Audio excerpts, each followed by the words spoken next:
questionné les Québécois sur leurs impressions de l'image de certaines entreprises. Évidemment, les entreprises, dans le contexte actuel, certaines ont dû se réorienter, ont dû modifier un peu leurs activités, adapter leurs activités et ont également communiqué beaucoup avec les consommateurs, notamment pour les rassurer, pour les informer des nouvelles procédures qui étaient en place.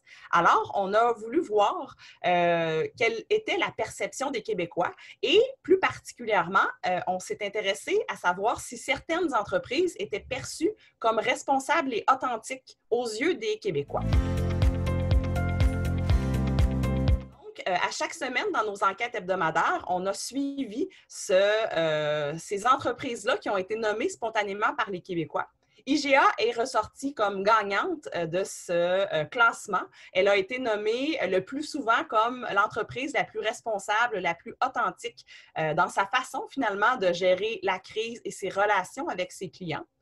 Si on regarde ce que IGA a fait depuis le début, en fait, évidemment, beaucoup de communication rassurante et transparente avec ses clients. IGA qui a été aussi proactive à mettre en place des mesures sanitaires, sécuritaires, tout comme les autres supermarchés également. Autre aspect intéressant, c'est que IGA a mis de l'avant beaucoup les produits locaux, les producteurs locaux.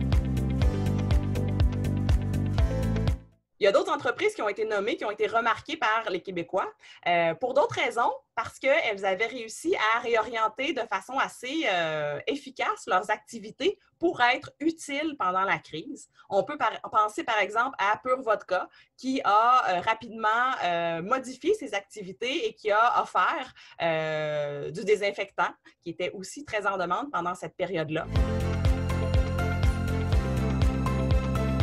Questionner les Québécois sur leurs impressions et leurs opinions, en fait, des entreprises qui ont récupéré le slogan « Ça va bien aller » et le fameux arc-en-ciel qu'on a vu à multiples reprises, qu'on a vu dans les fenêtres de nos maisons, mais on a aussi vu plusieurs entreprises qui l'ont récupéré, qui l'ont intégré à leur logo et qui ont même décidé de s'approprier cette ligne-là « Ça va bien aller ».